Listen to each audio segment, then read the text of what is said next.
Hello everyone, আরও একটি নতুন ব্লগে আপনাদের সবাইকে অনেক অনেক স্বাগত। আশা করি আপনারা সবাই ভালো আছেন এবং সুস্থ আছেন এবং আমরাও খুব ভালো আছি। আজকের আকাশটা দেখুন কি সুন্দর লাগছে। তো এখন বাজে বিকেল 5টা, যাবো একটু মন্দিরে।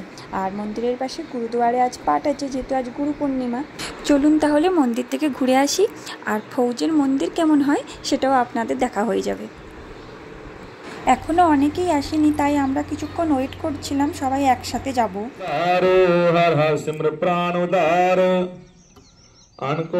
আমরা সবাই চলে এসেছি, এরপর আপনাদের মন্দিরের ভিতরটা একটু দেখাই।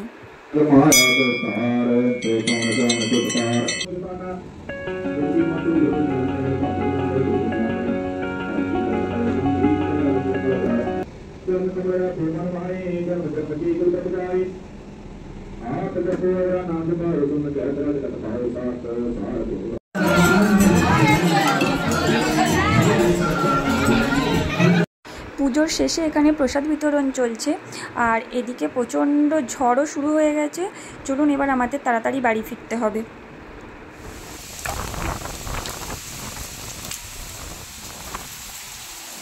বাড়ি আসার কিছুক্ষণের মধ্যে প্রচণ্ড ঝড় বৃষ্টি শুরু হয়ে গেছে।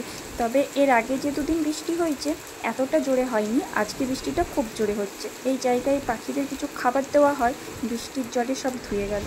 সে ঠিক আছে, কিন্তু এই বৃষ্টিটার খুব দরকার ছিল, কারণ এখানে তো সারা বছর বৃষ্টি হয় না, এই সময় ওই হাতে গোনা কয়েকটা দিন বৃষ্টি হয়। তো আজকের এই বৃষ্টিটা হওয়ার পর এখানকার মানুষ থেকে পশু পাখি সবাই বেশ কিছুটা স্বস্তি পাবে। তো যেহেতু দিনটা ছিল রবিবার, আর রবিবার মানে স্পেশাল কিছু, তো আমিও তাই ভাবছিলাম যে কি বানানো যায়। তো বাইরে বৃষ্টি থেকে হঠাৎ মাথায় এলো, ঠিক আছে তাহলে কয়েকটা গরম গরম সিঙ্গাড়া আর আলুর চপ বানাই।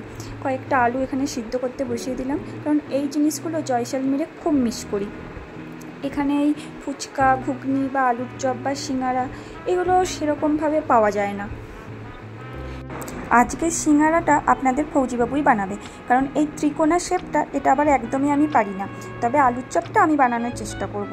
জয়সলমীরে সিঙ্গাড়া পাওয়া গেলেও এখানকার সিঙ্গাড়া ভালো হয় না, কারণ আলুগুলো সিদ্ধ করে ভিতরে দিয়ে দেয়, না থাকে মশলা, না থাকে কোনো স্বাদ। ফুচকা এখানে পাওয়া যায়, তবে আমাদের বর্ধমানের মতন ফুচকা আমি এখনও পর্যন্ত জয়সলমীরের কোনো দোকানেই পাইনি। আর তাছাড়া এখানকার ফুচকা আমার একদমই ভালো লাগে না। এখানে যে দোকানেই যাওয়া হোক না কেন, কোনো দোকানেই তেঁতুল জল দেয় না ফুচকার সাথে, এখানে পুদিনা পাতার জল দেয়। আর ফুচকা তেঁতুল জল ছাড়া জমে না, সেই কারণে আমি ফুচকাটাও মাঝে মাঝে বাড়িতেও বানাই, মানে আলু আর তেঁতুল জলটা বাড়িতে বানিয়ে নিই, আর ফুচকা বাইরে থেকে নিয়ে আসা হয় বা বাড়িতে ভেজে নেওয়া হয়। আর এই সমস্ত জিনিসগুলো বাড়িতে বানালে একটু কষ্ট হয় ঠিকই, তাও আবার যদি সেটা এই রাজস্থানের মতন প্রচণ্ড গরমে হয় তাহলে তো সেই কষ্ট দ্বিগুণ হয়ে যায়, কিন্তু তবুও বানানোর পর দোকানের থেকে অনেক শান্তি পাওয়া যায় খেয়ে।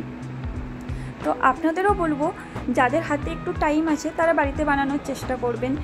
এবার যাদের একান্তই টাইম নেই তাদের জন্য তো বাইরের অপশানটা আছেই। আমাদের সিঙ্গাড়াটা মোটামুটি কমপ্লিট, আর এদিকে বাইরে প্রচণ্ড ঝড় বৃষ্টির জন্য লোডশেডিং হয়ে গেছে।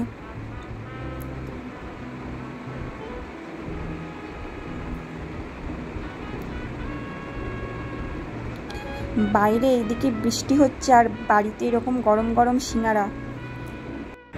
আজকে রবিবারটা একদম জমে যাবে।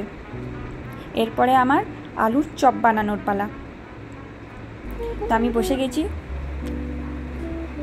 জানি না আমি কতটা পারবো। আর এবার জয়সলমীরে আলুর চপের কথাটা আপনাদের বলি।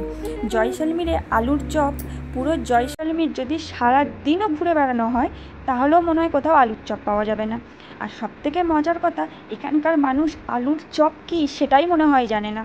তো তাই বাড়িতে বানানোটাই সবথেকে ভালো রাস্তা।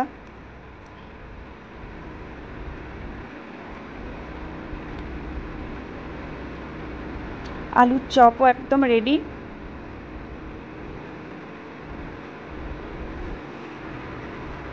তো আজকের ভিডিওটা আমি এখানেই শেষ করছি। ভিডিওটা যদি আপনাদের ভালো লাগে তাহলে অবশ্যই একটি লাইক করে দেবেন এবং আমার চ্যানেলটি সাবস্ক্রাইব করে দেবেন। দেখা হবে আবার অন্য কোনো ভিডিওতে। আপনারা ভালো থাকবেন, সুস্থ থাকবেন এবং অবশ্যই সাবধানে থাকবেন। টাটা।